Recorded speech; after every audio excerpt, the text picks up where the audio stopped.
Good day and welcome back to Elementary 72 Gaming. So, today I'm actually going to go through what has happened with the recent patch update and how it has affected gameplay. Now, overall, the recent patch has been something along the right path to the game, actually introducing more PvE based content over trying to focus on PvP has definitely had an improvement to the flow of the game. Compared to buffing PvP and causing more PvP, I actually think it might have had a better impact than the previous updates. Obviously, there's no sense in complimenting them because the the ranks of the intelligence might just be super exceeded by this accident. They most probably did it just because someone put some pressure on them by telling them that the fact was more people were enjoying the content in PvE over PvP, and they decided to push a little bit more on the PvE. But I guarantee you, they're still going to go after more PvP. Now, in terms of the actual update and everything that happened on the launch of it, I actually cannot compliment them. The fact that it was 2 weeks late because they were testing it for the standard glitches, that storage glitches, market post glitches, the fact that that happened again immediately when it launched says that they didn't do what they were saying they were doing. They failed to check, they failed to adhere to their own code of conduct when it came to getting that update out. And overall, I would say that it shows us that they didn't do any work in those 2 weeks. We were delayed for who knows what reason. Okay, let's move on to the next part. The next part of this update is actually talking about the dungeons themselves. Now, the dungeons are amazing. To be honest, the Umbral system through Lazarus has been going crazy. I haven't seen many Genesis runs, and I think it's kind of a foolish thing that they haven't made something special for people in the Genesis raid.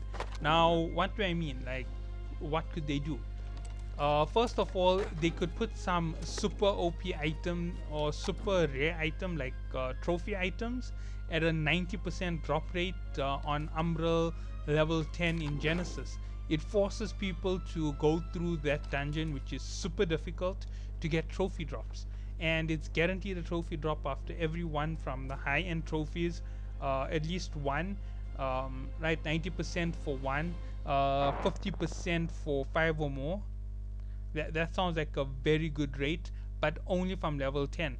Level 9 can give you maybe a 25% chance of a trophy drop, but that's just about it. And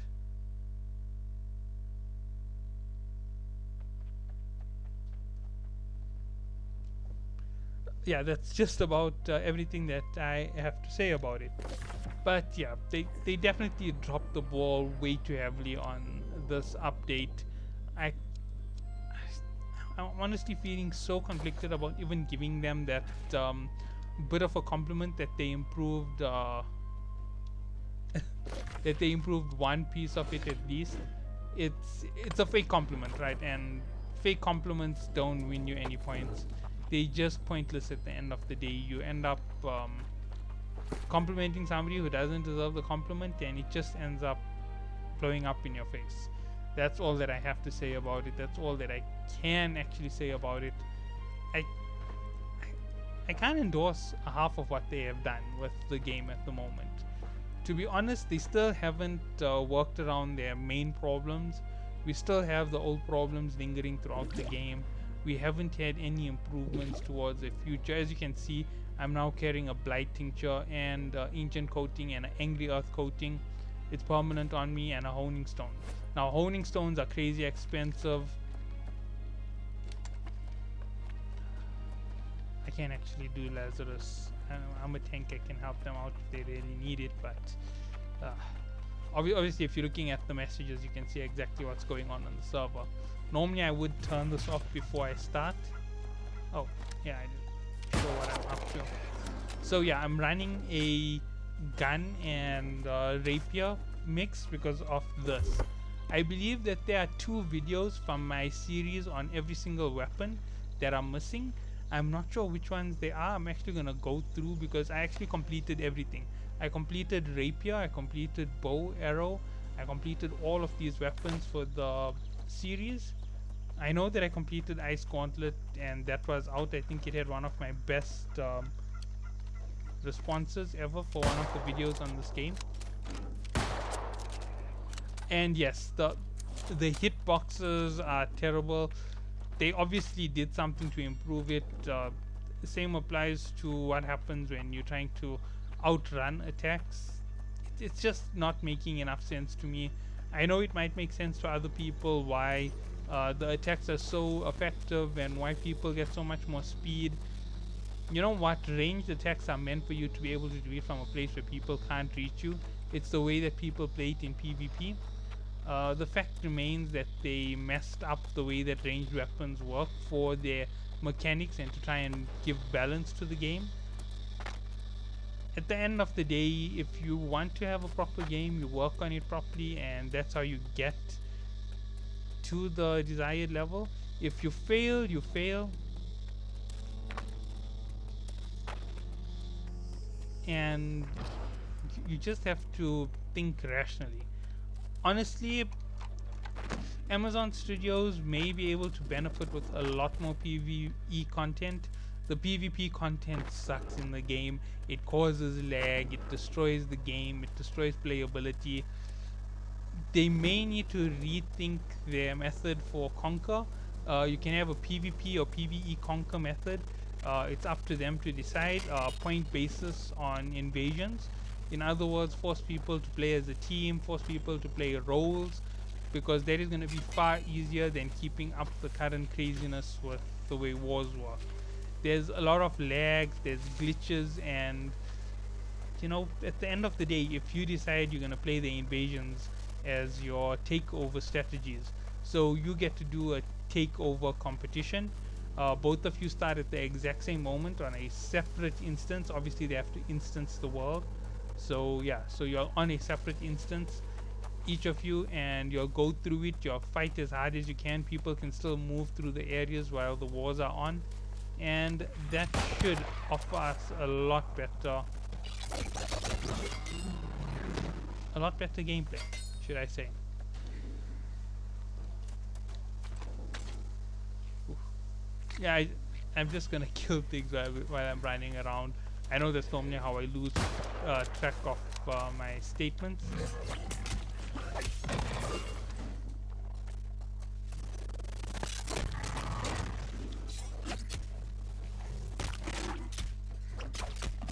Yeah, I'm also already losing my coherence in my sentences. This was a very bad idea to be playing while I'm talking. So yeah, what do they need to do to get this game to a brilliant level in the future? Well, first of all, they're going to need to do a ton of work on PvE. We need story development, and when I say story development, I mean when we do these expeditions, they have no purpose. Look at a game like Destiny. Destiny's raids all have story behind them. No matter how crappy they are, no matter how stupid they are, they always have a good storyline. And if you can do that there and keep your story churning forward with a lot of good items, pulling your story to the forefront, you end up with a fantastic ride.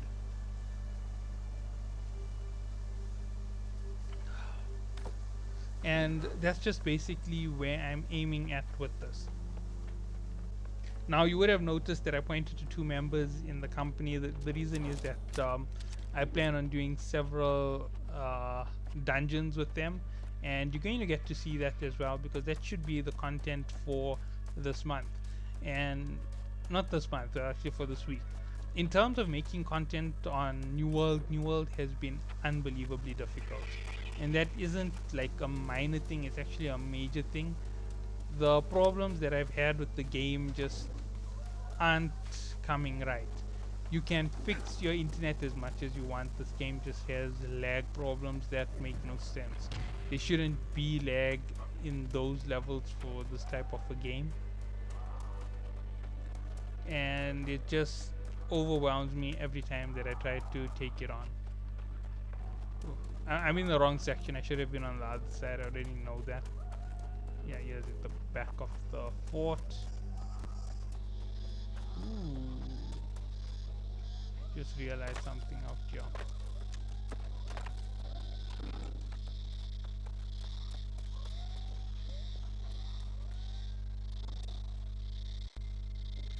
A lot of people wouldn't have noticed this, but if you go over a wall like this, there's a strong chance that you're going to be able to get in and actually find.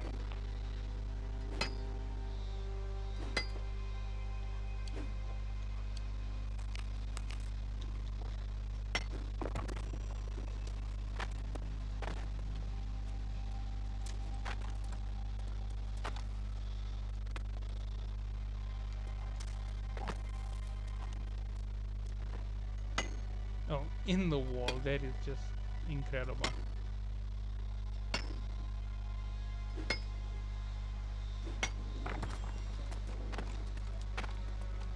Now, for some reason, I can't jump over that wall or get in through that spot.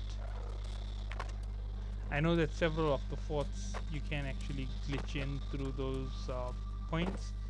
They're a good entry point for you to avoid having to have to go through heavy combat.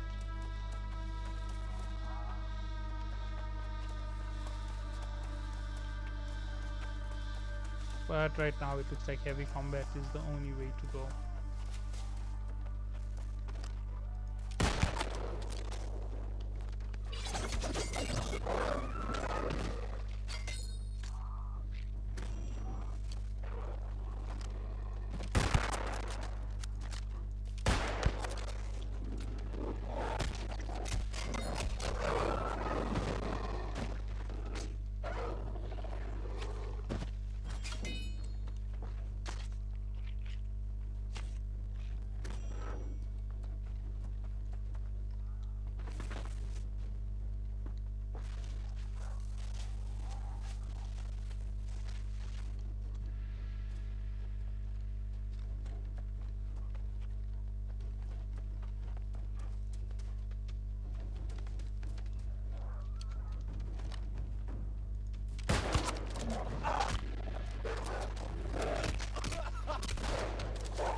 Like the fact that I just got levels makes things way easier for me. Let's see. Well,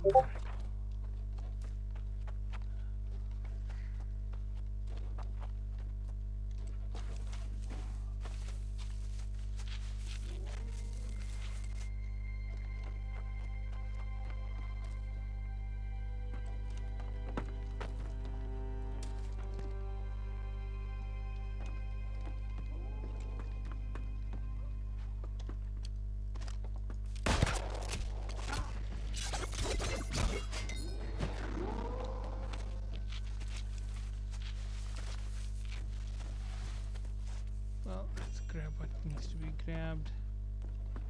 Get up and then get out of here.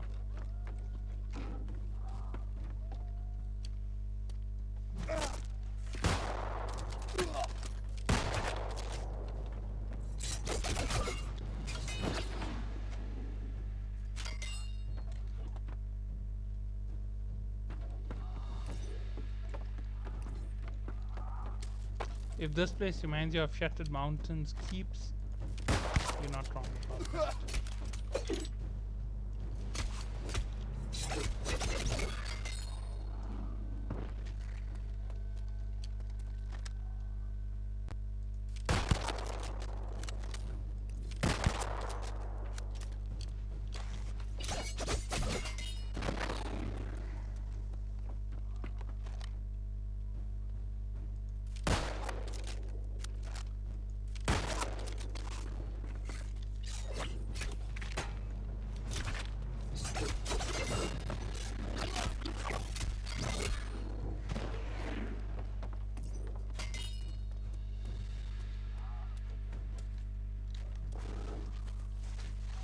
Okay, yeah, so sorry about that. I kind of got sidetracked, as I was saying. Trying not to do that there, but nonetheless, yeah. They need a lot more story when it comes to our expeditions. They need to give us more reasons to the expeditions. Just what there is for the expeditions isn't good enough. We need a little bit more context. Like, we know that we have the storyline with the Angry Earth. We know we have the storyline with the ancients, but that's just about it. It's just a storyline that we're following. We're not getting enough to tell us, you know what, this is an important part of the story. It has this implication or that implication, and that's why it's such a major part of our fight. That's why we have to go into the dungeons, not dungeons, the expeditions, and that's what makes it such a big drawing point. We just have this generic end game activity that we keep going into because we just following the easiest way to get here. Shattered Mountain, I even understand why we end up over there. We're trying to investigate what's going on with the corruption. Corruption plays a bigger part of our story than anything else. We get little hints about the Angry Earth and the Beast faction, but that's just about it. And the Beast faction doesn't even have a full story. We just get hints at the fact that it is a story. We don't see anything, we don't get to fight anything really. We just have to put up with a bunch of generic situations that are built up through gameplay, and you know what, I for one don't find that to be fun, and I think that they could improve that so much more to make this game so much better.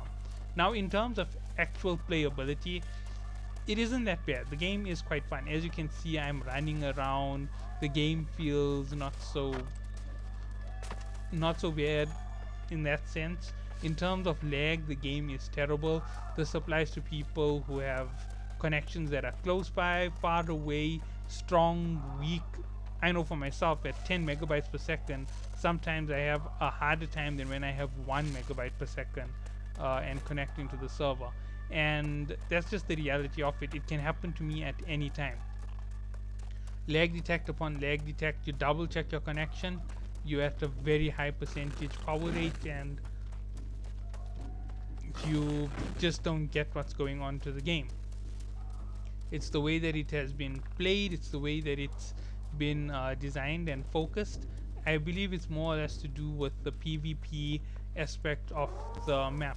In terms of resource management, the game doesn't have enough free roam resources for all players. That's how come the trade economy works so well. And I think that is a good faction in the game. It does work out well, but it does have a lot of flaws. If people bot, or if people are using bots, they have a massive advantage in the game that you can't just overcome. And I know that it sounds like it's a big complaint against the company, but that's the thing. Bots have been a part of gaming for a while now. Everybody knew that bots would enter into a game that's time consuming. That's the whole idea behind that type of a market. And honestly, if you aren't going to accommodate that type of transactions yourself as a company, then you don't really have a place to stop bots when they do it. Example, Amazon should put up packages for people to purchase gold sachets once a month with a treasure chest or multiple boosts to level. All of that would help them big time in their endeavors to have a more friendly game for players. It means that players have a safer route to invest their money in if they want to improve in the game instead of pushing in extra hours. So maybe a $10 pack for 20,000 gold or something of the sort, so that these farmers don't have a means to keep cornering people in the game. I know it sounds very bad overall. It is slightly bad, I won't deny that, but it does bring a lot of other benefits to our gameplay. It means we don't have to compete with bots so heavily, because the bots will be pushed down in terms of impact in the game, and they'll have a reason for cracking down on them at the rate that they are, and it will seem reasonable. You understand, you can't have a monopoly on everything within your game. You have to outsource some parts of it, you have to give up some parts of your control so that your game stays reasonable. Oof, well, that's been my rant on the basics of this entire situation. I will be back with more content, as I said, in the week when I do the dungeons, and you're gonna get to see how I've improved with Genesis. Hopefully it will be a nice experience for anybody who does join in. So catch you all then, and have a good day.